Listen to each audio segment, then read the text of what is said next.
Hello everyone and welcome back. Today we're tackling Leetcode problem 1351, count negative numbers in a sorted matrix.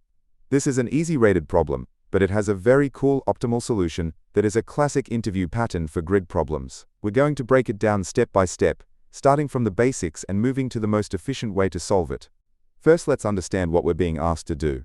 We are given a grid, which is just a matrix of size m by n. Our job is very straightforward. We simply need to count how many negative numbers exist inside this grid.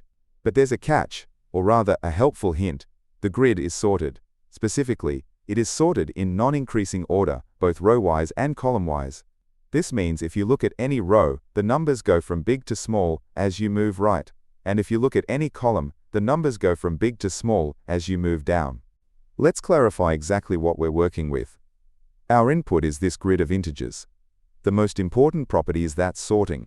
Because rows and columns are sorted in descending order, we know that all the large positive numbers will be bunching up in the top left corner, and the negative numbers we are looking for will be concentrated in the bottom right. In the example shown here, we have a 4x4 grid. If you manually count the negatives, you'll find there are exactly 8 of them. Let's walk through that example manually to see the pattern. In the first row, we have 4, 3, 2, and then -1. That's one negative number at the end. In the second row, same thing, just one negative at the end. In the third row, we have +1, and then it switches to -1 and -2. That's 2 negatives. And finally, the last row is entirely negative numbers. If we add those up, 1 + 1 + 2 + 4, we get 8. Notice how once we hit a negative number in a row, everything after it is also negative. That's going to be key. Just a quick heads up before we jump into the logic. We'll be walking through the solution using Python, but don't worry if that's not your main language. I'll be showing the full code for Java, C++, and JavaScript towards the end of the video, so stick around for that. So the first logical approach, especially if the matrix is very wide, is to use binary search. We know each row is sorted in descending order. Instead of checking every single number one by one, which would be the brute force way, we can binary search each row independently. For each row, we want to find the index of the very first negative number. Once we find that transition point, we instantly know that every number to the right of it is also negative, because the row is sorted downwards. We just do this for every row and sum up the counts. Before we look at the code, let's talk about the real reason people fail at Leetcode. It's not because they can't reverse a linked list, it's because they break their daily streak. I built my daily to-do specifically to solve this. You can set Solve Daily Leetcode as a routine task. This means it reminds you to complete your routine tasks every day. It's a dedicated system to force you to be consistent, which I also use to remind myself to upload these videos every day. If you're watching this channel, you're trying to improve, so this tool makes sure you actually show up to do it. I also want to be 100% transparent about how this app will grow. I am an indie developer, not a big corporation. I will never take away a free feature you already use. Core features like repeating tasks remain free forever.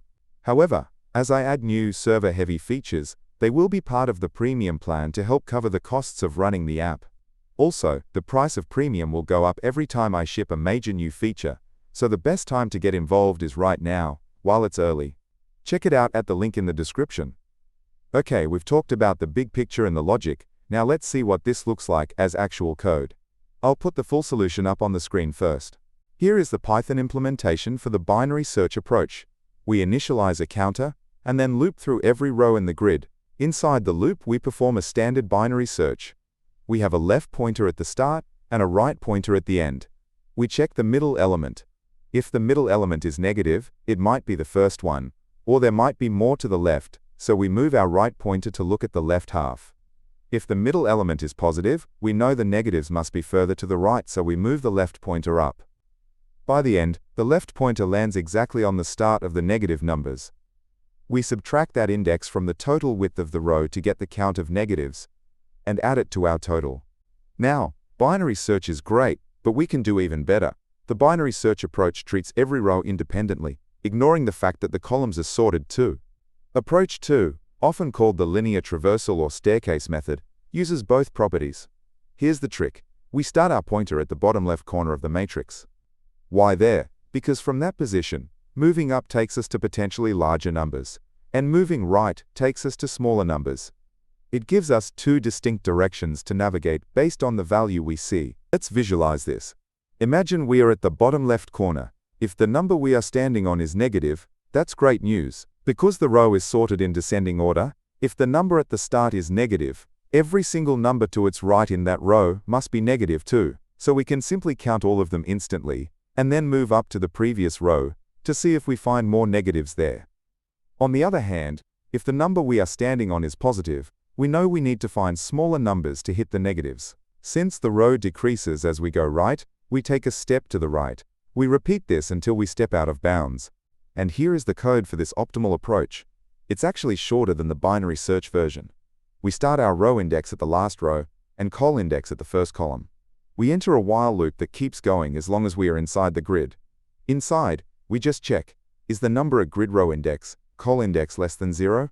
If yes, we add all the remaining spots in that row to our count. That's the n minus col index part. And then we move up a row by decrementing row index. If the number is 0 or greater, we just move right by incrementing col index. It flows like a staircase across the boundary of positive and negative numbers. I want to quickly zoom in on this specific chunk because it's the most important part. When we find a negative number at row index and col index, we don't need to loop through the rest of the row. We know the length of the row is n. We are currently at col index, so the number of items from here to the end is simply n minus col index. We add that entire chunk to our total in one operation. This is why this solution is so fast. We process chunks of the matrix at once rather than single cells. Whenever we do grid problems, we have to think about edge cases. What if the grid is all negative numbers? Well, our pointer starts at the bottom left, sees a negative, adds the row count, and moves up. It keeps doing this until it hits the top. It works perfectly. What if it's all positive? The pointer starts bottom left, sees a positive, moves right, sees a positive, moves right. Eventually it goes off the right edge, and the loop ends with a count of 0. Also correct. The logic is robust for any rectangular shape, even single rows or single columns. So how fast is this linear traversal? The time complexity is big O of m plus n, where m is the number of rows and n is the number of columns. Think about the path we trace.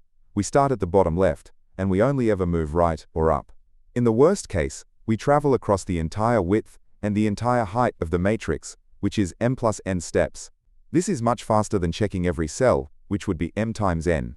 The space complexity is big O of 1, or constant space, because we're just updating 2 integer coordinates and a counter. Alright, that covers the optimal solution in Python.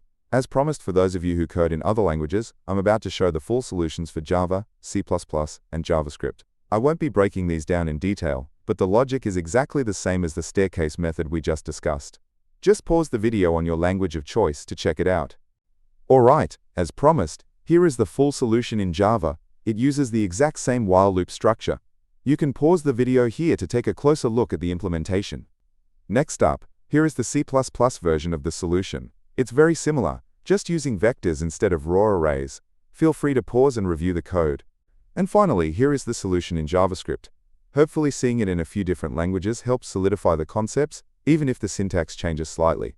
So let's wrap it up.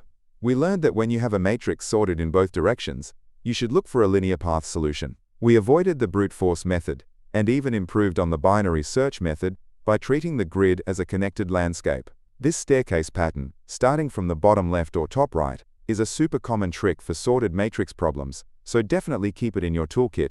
Also, if you're looking for even more Leetcode problems beyond the daily challenge, I've started a second channel called Leetcode Unlocked.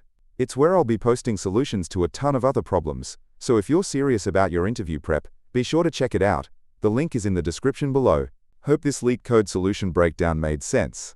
If it helped, give that like button a click, maybe subscribe for more, or drop a comment if you have questions. Make sure to turn on the notification bell so you know straight away when I upload a video, because I upload videos daily. If you want to support the channel, a few people have asked how I plan my solutions. I'm a big fan of sketching out the logic and data structures on a tablet before I code. It really helps. I've put affiliate links in the description to the tablet I use and a few other good options. Using those links doesn't cost you anything extra but really helps me out. Or, if you're feeling generous, there's always the Boba Fund. Keep coding, and I'll catch you in the next one.